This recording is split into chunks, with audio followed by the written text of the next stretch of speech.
ഒരു ക്രിക്കറ്റ് താരത്തിന്, അതായത് കൃത്യമായി പറഞ്ഞാൽ ഋഷഭ് പന്തിന് ഒരു വർഷം IPL കളിക്കാൻ ലഭിക്കുന്നത് 27 കോടി രൂപയാണ്. തുടർച്ചയായ 3 വർഷത്തേക്ക് ഓരോ വർഷവും ഈ 27 കോടി വീതം ലഭിക്കുന്ന വളരെ വലിയൊരു കരാറാണത്. ഇത് കേൾക്കുമ്പോൾ ആർക്കായാലും തോന്നും, ഈ ഫ്രാഞ്ചൈസികൾക്ക് വട്ടാണോന്ന്. ലോകത്തെ മറ്റു വമ്പൻ ഫ്രാഞ്ചൈസി ലീഗുകളിൽ കളിക്കാർക്ക് ലഭിക്കുന്ന ഏറ്റവും ഉയർന്ന തുക വെറും 5-6 കോടി രൂപയായിരിക്കുമ്പോഴാണ് ഇവിടെ ഒരാൾക്ക് ഇത്രയും വലിയൊരു തുക കൊടുക്കുന്നത്. പുറത്തുനിന്നൊരാൾ നോക്കുമ്പോൾ ഇത് വലിയൊരു സാമ്പത്തിക മണ്ടത്തരമായി തോന്നും. ഇത്രയും പണം മുടക്കിയിട്ട് ഇവർക്കെങ്ങനെ ലാഭമുണ്ടാക്കാൻ കഴിയും എന്നൊരു ചോദ്യം സ്വാഭാവികമായും വരുമല്ലോ. 2026 T20 ലോകകപ്പിന്റെ ആരവങ്ങൾ അവസാനിച്ചു. ഇനി ലോകം മുഴുവൻ കാത്തിരിക്കുന്നത് ഈ മാസം 28-ന് ആരംഭിക്കുന്ന IPLന്റെ 19ാമത്തെ സീസണിനാണ്. ഈ IPL സിസ്റ്റം പ്രവർത്തിക്കുന്നത് വെറുമൊരു കായിക വികാരം കൊണ്ടല്ല, കൃത്യമായി ആസൂത്രണം ചെയ്ത ഒരു കോർപ്പറേറ്റ് തന്ത്രത്തിന്റെ അടിസ്ഥാനത്തിലാണ്. ലോകത്തിലെ ഏറ്റവും വലിയ ഫ്രാഞ്ചൈസി ടൂർണമെന്റുകളിലൊന്നായ IPLന്റെ സാമ്പത്തിക വശം ഒരു മാന്ത്രിക വിദ്യ പോലെയല്ല, മറിച്ച് കൃത്യമായ ഗണിതമാണ്. അക്കങ്ങളുടെ അതിപ്രസരമില്ലാതെ തന്നെ ഈ സാമ്രാജ്യത്തിന്റെ അടിസ്ഥാന ഘടന വളരെ ലളിതമായി നമുക്കൊന്ന് പൊളിച്ചെഴുതാം. ഈ IPL എന്ന വലിയ കെട്ടിടം പ്രധാനമായും നിൽക്കുന്നത് 3 തൂണുകളിലാണ്: ഫ്രാഞ്ചൈസികൾ, ബ്രോഡ്കാസ്റ്റർമാർ, പിന്നെ സ്പോൺസർമാർ. ഇതിലാദ്യം പണം എവിടെ നിന്ന് വരുന്നോ എന്ന് നോക്കാം. എനിക്ക് തോന്നുന്നത് BCCI ഒരു വലിയ ഷോപ്പിംഗ് മാൾ നിർമ്മിക്കുന്ന ഡെവലപ്പറെ പോലെയാണ് എന്നാണ്. ആ ഉപമ വളരെ കൃത്യമാണ്. അവർ ഇൻഫ്രാസ്ട്രക്ചർ ഒരുക്കുന്നു, ഗ്രൗണ്ട് സ്റ്റാഫ്, അമ്പയർമാർ എന്നിവരുടെ ചെലവുകൾ വഹിക്കുന്നു. എന്നിട്ട് ബ്രോഡ്കാസ്റ്റർമാരെ ആ മാളിലെ ഏറ്റവും വലിയ റീറ്റെയിലർമാരായി വാടകയ്ക്ക് കൊണ്ടുവരുന്നു. സ്പോൺസർമാരാകട്ടെ ആ മാളിൽ പരസ്യ ബോർഡുകൾ വെക്കുന്നവരും. കൃത്യം. കാരണം BCCIയുടെ ചിലവുകൾ അവർക്ക് ലഭിക്കുന്ന വരുമാനവുമായി തട്ടിച്ചു നോക്കുമ്പോൾ വളരെ ചെറുതാണ്. സ്റ്റാർ സ്പോർട്സ്, ജിയോ സിനിമ പോലുള്ള ബ്രോഡ്കാസ്റ്റർമാരിൽ നിന്നും BCCIക്ക് ലഭിക്കുന്നത് അവിശ്വസനീയമായ തുകയാണ്. ഒരു മിനിറ്റ്, ഈ തുക എത്രയാണെന്ന് കേട്ടാൽ നിങ്ങൾ ശരിക്കും ഞെട്ടും. അതെ, 5 വർഷത്തേക്ക് IPL സംപ്രേഷണം ചെയ്യാനുള്ള അവകാശത്തിനായി അവർ നൽകിയിരിക്കുന്നത് ഏകദേശം 48,390 കോടി രൂപയാണ്. അതായത് പ്രതിവർഷം ഏകദേശം 10,000 കോടി രൂപ.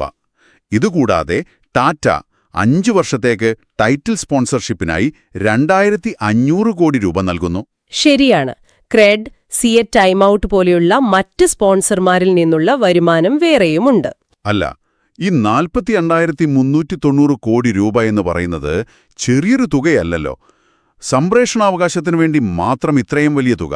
ഇതിനു പുറമെ അവർക്ക് 100 കണക്കിന് ക്യാമറകൾ, ലോകോത്തര കമന്റേറ്റർമാർ, പ്രൊഡക്ഷൻ ടീം എന്നിവർക്കായി വീണ്ടും കോടികൾ ചിലവാക്കേണ്ടി വരില്ലേ? തീർച്ചയായും വലിയൊരു ചിലവുണ്ട് അവിടെ. ഇത്രയും വലിയൊരു നിക്ഷേപം നടത്തിയിട്ട് ഇവരെങ്ങനെയാണ് പാപ്പരാകാതെ പിടിച്ചു നിൽക്കുന്നത്? ഇവരുടെ വരുമാനത്തിന്റെ യഥാർത്ഥ ഉറവിടമെന്താണ്? കളി കാണുമ്പോൾ ഇടവേളകളിൽ വരുന്ന ആ ചെറിയ പരസ്യങ്ങളെക്കുറിച്ച് ചിന്തിച്ചിട്ടുണ്ടോ? ഇടയ്ക്കിടയ്ക്ക് വരുന്നത്. അതെ, ഒരു മത്സരത്തിനിടെയുമുള്ള വെറും 10 സെക്കൻഡ് ദൈർഘ്യമുള്ള ഒരു പരസ്യത്തിന് ബ്രോഡ്കാസ്റ്റർമാർ ഈടാക്കുന്നത് 20 ലക്ഷം മുതൽ 30 ലക്ഷം രൂപ വരെയാണ്. 10 സെക്കൻഡിന് 30 ലക്ഷമോ? അതെ. 3.5 മണിക്കൂർ നീളുന്ന കളിയില് ഓരോ ഓവറുകൾക്കിടയിലും സ്ട്രാറ്റജിക് ടൈംഔട്ടുകളിലും പരസ്യമുണ്ട്. എന്തിന്, ഒരു റിവ്യൂ എടുക്കുന്ന സമയത്തുപോലും പരസ്യങ്ങളുണ്ട്. 5 വർഷ കാലയളവിൽ ഇവർ വിൽക്കുന്ന ആ 10 സെക്കൻഡുകളുടെ എണ്ണം ലക്ഷക്കണക്കിനാണ്. അത് ശരിയാണ്. പക്ഷേ ഒരു സാധാരണ ബിസിനസ്സുകാരന്റെ സാമാന്യ ബുദ്ധി വെച്ച് നോക്കുമ്പോൾ എന്തിനാണ് തങ്ങളുടെ ഒരു ചെറിയ പരസ്യം കാണിക്കാൻ ഇത്രയും വലിയൊരു തുക നൽകുന്നത്? അവർക്ക് പത്രങ്ങളിലോ യൂട്യൂബിലോ ഇതിലും കുറഞ്ഞ നിരക്കിൽ പരസ്യം നൽകിക്കൂടെ? ഇതിലെ സാമ്പത്തിക യുക്തി എനിക്ക് ശരിക്കും മനസ്സിലാകുന്നില്ല. ഇതിനെ കുറച്ചുകൂടി വിശാലമായ തലത്തിൽ നോക്കിയാൽ ആ യുക്തി പിടികിട്ടും.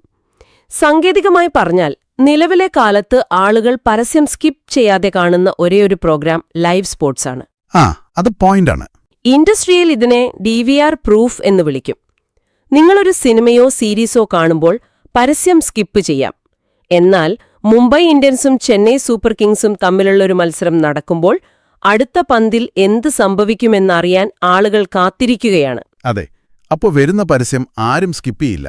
കൃത്യം. ഒരേ സമയം 40 മുതൽ 50 കോടി ആളുകളാണ് ടിവിയിലോ മൊബൈലിലോ ഈ മത്സരം കാണുന്നത്. ഓഹോ, അപ്പോൾ മൊത്തത്തിൽ മുടക്കുന്ന തുക വലുതാണെങ്കിലും അത് കാണുന്ന ആളുകളുടെ എണ്ണം വെച്ചു നോക്കുമ്പോൾ ഒരാളിലേക്ക് പരസ്യം എത്തിക്കാൻ വേണ്ടിവരുന്ന ചിലവ്, അതായത് പെർ ക്യാപിറ്റ കോസ്റ്റ്, വളരെ കുറവാണതാണോ? കൃത്യമായി പറഞ്ഞാൽ അതാണ് കാര്യം. ഇന്ത്യയെപ്പോലുള്ള ഒരു വലിയ മാർക്കറ്റിൽ ഒരു പ്രോഡക്റ്റ് ജനങ്ങളിലേക്ക് ഒറ്റയടിക്ക് എത്തിക്കാനുള്ള ഏറ്റവും മികച്ചതും ചിലവ് കുറഞ്ഞതുമായ മാർഗമാണ് IPL. അപ്പോ ടാറ്റയും മറ്റു ബ്രാൻഡുകളും കോടികൾ വാരിയെറിയുന്നത് ഇതൊരു ചിലവായിട്ടല്ല, മറിച്ച് ഒറ്റ രാത്രി കൊണ്ട് ഇന്ത്യ മുഴുവൻ തങ്ങളുടെ ബ്രാൻഡ് എത്തിക്കാനുള്ള ഇൻവെസ്റ്റ്മെന്റായിട്ടാണ്. അതെ, ഈ വലിയ ജനക്കൂട്ടത്തിലേക്ക് ഒറ്റയടിക്ക് എത്തിച്ചേരാൻ മറ്റൊരു പ്ലാറ്റ്ഫോമും അവർക്കില്ല. ശരി, അപ്പോ BCCIക്കും ബ്രോഡ്കാസ്റ്റർമാർക്കും കോടികളുടെ ലാഭമുണ്ട്, സ്പോൺസർമാർക്കും അവർ ഉദ്ദേശിച്ച മൈലേജ് കിട്ടുന്നുണ്ട്. അവിടെയാണ് എന്നെ ഒരു കാര്യം അത്ഭുതപ്പെടുത്തുന്നത്. എന്താണ്? ഫ്രാഞ്ചൈസികളുടെ സാമ്പത്തിക അവസ്ഥ എന്താണ്? അംബാനിയും ഷാറുഖ് ഖാനും എന്തിനാണ് ഈ ടീമുകളെ വാങ്ങുന്നത്? യൂട്യൂബ് വീഡിയോയിലെ കണക്കുകൾ വെച്ച് നോക്കുകയാണെങ്കിൽ ഓരോ വർഷവും താരങ്ങൾക്കായി ഓപ്ഷൻ പേഴ്സിൽ 125 കോടി രൂപ മാറ്റിവെക്കണം. അതെ, മാറ്റിവെക്കണം. കൂടാതെ പഞ്ചനക്ഷത്ര ഹോട്ടലുകൾ, യാത്ര, പ്രാക്ടീസ് സെഷനുകൾ എന്നിവയുൾപ്പെടെ ഒരു വർഷം ഒരു ടീമിന് കുറഞ്ഞത് 250 കോടി രൂപയെങ്കിലും ചിലവാകും. എന്നാൽ കപ്പടിക്കുന്ന ടീമിന് കിട്ടുന്നത് വെറും 20 കോടി. ഈ 250 കോടി മുടക്കി വെറും 20 കോടി തിരിച്ചുപിടിക്കുന്നത് എന്ത് തരം ബിസിനസ്സാണ്? ഈ പണം മുഴുവൻ ഉടമകൾ സ്വന്തം പോക്കറ്റിൽ നിന്നാണോ കൊടുക്കുന്നത്? പുറത്തുനിന്നുള്ള കാഴ്ചയിൽ അതൊരു വലിയ നഷ്ടക്കച്ചവടമായി തോന്നാം. അവിടെയാണ് ഈ മോഡലിന്റെ യഥാർത്ഥ മാന്ത്രികത ഒളിഞ്ഞിരിക്കുന്നത്. ഫ്രാഞ്ചൈസികൾ കേവും ഈ 20 കോടിയുടെ സമ്മാനത്തുകയെ ആശ്രയിച്ചല്ല നിൽക്കുന്നത്. അപ്പോ പിന്നെയോ? ഈ ബിസിനസ് മോഡലിൽ സെൻട്രൽ പൂൾ എന്നൊരു സംവിധാനമുണ്ട്. അതായത് BCCI ഈ ബ്രോഡ്കാസ്റ്റിംഗ് തുക മുഴുവൻ അവർക്ക് തന്നെ എടുക്കുന്നില്ലല്ലേ? ഇതിന്റെ ഒരു വലിയ പങ്ക് ടീമുകൾക്ക് വീതിച്ചു നൽകുന്ന ഏതോ ഒരു സംവിധാനമുണ്ടെന്ന് ഞാൻ എവിടെയോ വായിച്ചിട്ടുണ്ട്. അതാണോ ഈ സെൻട്രൽ പൂൾ? അത് തന്നെ. ബ്രോഡ്കാസ്റ്റിംഗിൽ നിന്ന് കിട്ടുന്ന ആ 10,000 കോടി രൂപയിൽ BCCI 50% എടുത്തിട്ട് ബാക്കി വരുന്ന 5,000 കോടി രൂപ IPLൽ കളിക്കുന്ന 10 ടീമുകൾക്കുമായി തുല്യമായി വീതിച്ചു നൽകും. ഇത് കേൾക്കുന്ന നിങ്ങൾ ചിലപ്പോൾ സ്വന്തമായി ബിസിനസ് ചെയ്യുന്നവരായിരിക്കാം. ഒരു ബിസിനസ്സിൽ 1 രൂപ പോലും ലാഭമുണ്ടാക്കുന്നതിന് മുൻപ് നിങ്ങളുടെ അക്കൗണ്ടിലേക്ക് 500 കോടി രൂപ എല്ലാ വർഷവും വെറുതെ വന്നാലെങ്ങനെയിരിക്കും? വലിയൊരു കാര്യമാണത്. അതാണ് IPL ടീമുകളുടെ അവസ്ഥ. ഒരു ടീമിന്റെ വാർഷിക ചെലവ് 250 കോടി രൂപയാണെങ്കിൽ ഈ ബ്രോഡ്കാസ്റ്റിംഗ് വിഹിതം മാത്രം വെച്ചു നോക്കിയാൽ ഓരോ ടീമും ആദ്യമേ തന്നെ 250 കോടി രൂപ ലാഭത്തിലാണ്. അതിനു പുറമെ സ്പോൺസർഷിപ്പ് തുകയായ 500 കോടിയിൽ നിന്നും പാതി ടീമുകൾക്ക് ലഭിക്കുന്നുണ്ട്. അതായത് ഒരു ടീമിന് 25 കോടി രൂപ വീണ്ടും. ഇതുകൂടാതെ ടീമുകൾക്ക് അവരുടേതായ ലോക്കൽ വരുമാനങ്ങളുമുണ്ട്. ടിക്കറ്റ് വിൽപ്പനയിൽ നിന്നുള്ള ഗേറ്റ് കളക്ഷൻ, ആരാധകർ വാങ്ങുന്ന ജേഴ്സികൾ പോലെയുള്ള മെർച്ചൻഡൈസ് വിൽപ്പന, പിന്നെ ടീമിന്റെ സ്വന്തം സ്പോൺസർമാർ നൽകുന്ന പണം. അതായത് കളിക്കാരുടെ ജേഴ്സിയിലെയും ഹെൽമെറ്റിലെയും ലോഗോകളിൽ നിന്ന് മാത്രം കോടികൾ ഒഴുകുന്നു. ഇവിടെയാണ് എന്റെ സംശയം വരുന്നത്. എല്ലാ ടീമുകൾക്കും BCCIയിൽ നിന്ന് 500 കോടിയിലധികം രൂപ കൃത്യമായി ലഭിക്കുന്നുണ്ട്. കളിച്ചു 10ാം സ്ഥാനത്ത് വന്നാലും, അതായത് ടൂർണമെന്റിൽ ഏറ്റവും അവസാനത്തെ സ്ഥാനത്ത് ഫിനിഷ് ചെയ്താലും അവർക്ക് ഈ പണം കിട്ടും. അതെ, കിട്ടും.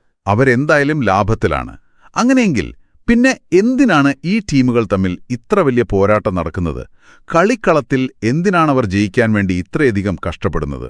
ഇതൊരു പ്രധാനപ്പെട്ട ചോദ്യം ഉയർത്തുന്നുണ്ട്. എല്ലാ ടീമുകളും ലാഭത്തിലാണെങ്കിൽ പിന്നെ എന്തിനാണ് മത്സരിക്കുന്നത്? ഇതിനുള്ള ഉത്തരം വാർഷിക ലാഭത്തിലല്ല കിടക്കുന്നത്, മറിച്ച് വാലുവേഷൻ അഥവാ ബ്രാൻഡ് മൂല്യത്തിലാണ്. ഈ വാല്യുവേഷൻ എന്ന് പറയുന്നത് ശരിക്കും എങ്ങനെയാണ് വർദ്ധിക്കുന്നത്? 2008-ൽ IPL തുടങ്ങുന്ന സമയത്ത് 350 മുതൽ 400 കോടി രൂപയ്ക്കാണ് പല വമ്പൻ ടീമുകളും വിറ്റുപോയത്. എന്നാൽ 2022-ൽ പുതിയതായി വന്ന 2 ടീമുകളെ BCCI വിറ്റത് എത്ര രൂപയ്ക്കാണെന്ന് നോക്കൂ. എത്രയ്ക്കാണ്? ഗുജറാത്ത് ടൈറ്റൻസിനെ സ്വന്തമാക്കാൻ ഉടമകൾ നൽകിയത് 5,000 കോടിക്ക് മുകളിലാണ്. ലക്നൗ സൂപ്പർ ജയന്റ്സിനാകട്ടെ 7,000 കോടിക്ക് മുകളിലും. 7,000 കോടിയോ? വെറും 14 വർഷം കൊണ്ട് 400 കോടിയുടെ ടീം 7,000 കോടിയുടെ മൂല്യത്തിലേക്ക് വളർന്നു. ഇതിനെനിക്ക് വിലയേറിയ ഒരു പെയിന്റിംഗ് വാങ്ങുന്നതുമായി ഉപമിക്കാൻ തോന്നുക. അതൊരു നല്ല ഉപമയാണ്. നമ്മളൊരു പിക്കാസോ പെയിന്റിംഗ് വാങ്ങുന്നു. അതിൽ നിന്ന് എല്ലാ മാസവും നമുക്ക് വാടകയൊന്നും കിട്ടില്ലായിരിക്കും. പക്ഷെ കാലം കഴിയും തോറും അതിന്റെ മൂല്യം വർദ്ധിച്ചുകൊണ്ടിരിക്കും. അതുപോലെ ലോകത്താകെ 10 IPL ടീമുകളേ ഉള്ളൂ. ഇതൊരു വല്ലാത്ത ഡിമാൻഡ് ഉണ്ടാക്കുന്നില്ലേ? പുതിയതായൊരു ടീമിനെ ലീഗിലേക്ക് കൊണ്ടുവരിക എളുപ്പമല്ല. അതുകൊണ്ട് തന്നെ നിലവിലുള്ള ഈ 10 ടീമുകളുടെ ഡിമാൻഡ് കുതിച്ചുയരുകയാണ്. സാമ്പത്തിക ശാസ്ത്രത്തിൽ ഇതിനെ ഇക്കണോമിക്സ് ഓഫ് സ്കേഴ്സിറ്റി എന്ന് വിളിക്കും. കോടീശ്വരന്മാരെ ഈ ടീമുകൾ വാങ്ങാൻ ക്യൂ നിൽക്കുകയാണ്. ഈ വാല്യുവേഷൻ വർദ്ധിപ്പിക്കാനാണ് ഓരോ ഫ്രാഞ്ചൈസിയും ശ്രമിക്കുന്നത്. അതെ, കാരണം ഈ വാല്യുവേഷൻ വെച്ച് അവർക്ക് ബാങ്കുകളിൽ നിന്നും വലിയ വായ്പകൾ എടുക്കാം, അല്ലെങ്കിൽ ഭാവിയിൽ വലിയ ലാഭത്തിന് ഓഹരികൾ വിൽക്കാം. 5 തവണ വീതം IPL കപ്പ് നേടിയതുകൊണ്ടാണ് മുംബൈ ഇന്ത്യൻസിനും ചെന്നൈ സൂപ്പർ കിങ്സിനും ലോകമെമ്പാടും ഇത്ര വലിയ ഫാൻ ബേസ് ഉള്ളത്. പക്ഷേ കപ്പ് നേടിയിട്ട് മാത്രമേ ഫാൻ ബേസ് ഉണ്ടാക്കാൻ സാധിക്കൂ എന്നില്ലല്ലോ. റോയൽ ചലഞ്ചേഴ്സ് ബാംഗ്ലൂർ അതിനൊരു വലിയ ഉദാഹരണമാണ്. കഴിഞ്ഞ 18ാമത്തെ സീസണിലാണ് അവർ ആദ്യമായി കപ്പ് നേടുന്നത്. ശരിയാണ്. പക്ഷേ അതിനു മുൻപ് ഒരു കപ്പ് പോലും നേടാത്ത സമയത്തും അവർക്ക് ചെന്നൈക്കും മുംബൈക്കും ഒപ്പമുള്ള അല്ലെങ്കിൽ അതിനേക്കാൾ വലിയൊരു ഫാൻ ബേസ് ഉണ്ടായിരുന്നു. അത് സംഭവിക്കുന്നത് ഈ ടീമുകളിലെ സ്റ്റാർ പവർ കാരണമാണ്. കൂടുതൽ വലിയ താരങ്ങൾ ടീമിലുണ്ടാകുമ്പോൾ അവർക്ക് സ്വാഭാവികമായും വലിയൊരു ഫാൻ ബേസ് ലഭിക്കുന്നു. അതാണ് കാര്യം. RCBക്ക് വിരാട് കോഹ്ലിയെപ്പോലുള്ള താരങ്ങളുണ്ട്. മുംബൈ ഇന്ത്യൻസിൽ രോഹിത് ശർമ്മ, സൂര്യകുമാർ യാദവ്, ജസ്പ്രീത് ബുംറ എന്നിവരുണ്ട്. ചെന്നൈ സൂപ്പർ കിങ്സിലാകട്ടെ MS ധോണിയുടെ വലിയൊരു പാരമ്പര്യമുണ്ട്. സഞ്ജു സാംസൺ കൂടി ചെന്നൈയുടെ ഭാഗമാകുന്നുവെന്ന്. സഞ്ജു വരുന്നത് കേവലം ഒരു കളിക്കാരനായിട്ടല്ല, അദ്ദേഹത്തിന്റെ വലിയൊരു ആരാധക വൃന്ദത്തെ കൂടി ആ ബ്രാൻഡിലേക്ക് കൊണ്ടുവരികയാണ്. അപ്പോ സമവാക്യം വളരെ വ്യക്തമാണ്. കൂടുതൽ വലിയ സ്റ്റാർസ് വരുമ്പോൾ അതിലുള്ള കൂടുതൽ ഫാൻസ് ഉണ്ടാകുന്നു, ഫാൻസ് കൂടുമ്പോൾ ബ്രാൻഡ് വാല്യൂ വലുതാകുന്നു, ബ്രാൻഡ് വലുതാകുമ്പോൾ വലിയ സ്പോൺസർമാർ അവരെ തേടിയെത്തുന്നു, ഒപ്പം മെർച്ചൻഡൈസ് വിൽപ്പന കുതിച്ചുയരുന്നു. കൃത്യം അതാണ് സൈക്കിൾ. വാർഷിക ലാഭത്തേക്കാളുപരി തങ്ങളുടെ ബ്രാൻഡ് മൂല്യം കോടികളിൽ നിന്ന് 10,000-കണക്കിന് കോടികളിലേക്ക് ഉയർത്തുക എന്നതാണ് ഇവരുടെ യഥാർത്ഥ ഗെയിം പ്ലാൻ. 27 കോടി രൂപയ്ക്ക് ഋഷഭ് പന്തിനെ വാങ്ങുമ്പോൾ അയാൾ കൊണ്ടുവരുന്ന ബ്രാൻഡ് വാല്യൂ ഈ 27 കോടിയേക്കാൾ എത്രയോ വലുതായിരിക്കുമല്ലേ? ഈ ഒരു വലിയ ചിത്രം മനസ്സിലാക്കുമ്പോഴാണ് IPL എന്ന ഇക്കോസിസ്റ്റം എത്രത്തോളം കൃത്യമായി ഡിസൈൻ ചെയ്ത ഒന്നാണെന്ന് നമുക്ക് ബോധ്യമാകുന്നത്. അതെ, കളിക്കളത്തിലെ വീര്യം വാശിയും ഒരു വശത്ത്, എന്നാൽ ബോർഡ് റൂമുകളിലെ തന്ത്രപരമായ ഈ നീക്കങ്ങളാണ് IPLനെ ലോകത്തെ തന്നെ ഏറ്റവും വലിയ സാമ്പത്തിക പ്രതിഭാസങ്ങളിൽ ഒന്നാക്കി മാറ്റുന്നത്. 20 കോടിയുടെ സമ്മാനത്തുക എന്നത് ജനങ്ങളുടെ കണ്ണിൽ പൊടിയിടാനുള്ള ഒരു സംഖ്യ മാത്രമാണ്. യഥാർത്ഥ മത്സരം നടക്കുന്നത് ഈ പറഞ്ഞ ബ്രാൻഡ് മൂല്യത്തിനു വേണ്ടിയാണ്. അപ്പോൾ ഇതിന്റെയെല്ലാം അർത്ഥമെന്താണ്? IPL കേവലം ഒരു ക്രിക്കറ്റ് ടൂർണമെന്റ് മാത്രമല്ല, കൃത്യമായി ആസൂത്രണം ചെയ്ത ഇതിൽ പങ്കാളികളാകുന്ന എല്ലാവർക്കും ലാഭമുണ്ടാകുന്ന ഒരു സങ്കീർണമായ സാമ്പത്തിക യന്ത്രമാണ്. സംശയമില്ലാത്ത കാര്യമാണത്. ഇനിയൊരു IPL മത്സരം കാണുമ്പോൾ ആ ജേഴ്സിയിലുള്ള ലോഗോകളും കളിക്കിടെ വരുന്ന ആ 10 സെക്കൻഡ് പരസ്യങ്ങളും നിങ്ങൾ തീർച്ചയായും മറ്റൊരു രീതിയിലായിരിക്കും നോക്കിക്കാണുക. ആ ഓരോ നിമിഷത്തിലും ഒഴുകുന്ന കോടികളുടെ കണക്കും അതിനു പിന്നിലെ ബുദ്ധിയും നിങ്ങളുടെ മനസ്സിലേക്ക് വരും. അതെല്ലാം വെറുമൊരു കളിയല്ല, ബിസിനസ് കൂടിയാണെന്ന് ആളുകൾക്ക് മനസ്സിലാകും. അവസാനമായി നിങ്ങളെ ചിന്തിപ്പിക്കാനായി ഒരു കാര്യം കൂടി ചോദിച്ചുകൊണ്ട് നമുക്ക് ഈ വിശദമായ വിശകലനം അവസാനിപ്പിക്കാം. ഗ്രൗണ്ടിൽ എന്ത് സംഭവിച്ചാലും, ടീം ജയിച്ചാലും തോറ്റാലും, ഈ ഫ്രാഞ്ചൈസി ഉടമകൾ എല്ലാവരും കോടികളുടെ ലാഭത്തിലാണെന്ന് ഇപ്പോൾ നമുക്കറിയാം. അങ്ങനെയെങ്കിൽ IPL ടീമുകൾ ശരിക്കും നമ്മൾ കരുതുന്നതുപോലെയുള്ള വെറും സ്പോർട്സ് ക്ലബ്ബുകളാണോ? അതോ നമ്മുടെ, അതായത് ആരാധകരുടെ വികാരങ്ങളെയും ആവേശത്തെയും വളരെ സമർത്ഥമായി മാർക്കറ്റ് ചെയ്ത് കോടികൾ കൊയ്യുന്ന കോർപ്പറേറ്റ് കമ്പനികളുടെ വലിയ പരസ്യ ബോർഡുകളാണോ? വരും ദിവസങ്ങളിൽ കളി കാണുമ്പോൾ ഇതിനെപ്പറ്റി ഒന്ന് ചിന്തിച്ചു നോക്കൂ. മറുപടി നിങ്ങളുടെ തന്നെ മനസ്സിലുണ്ടാവും.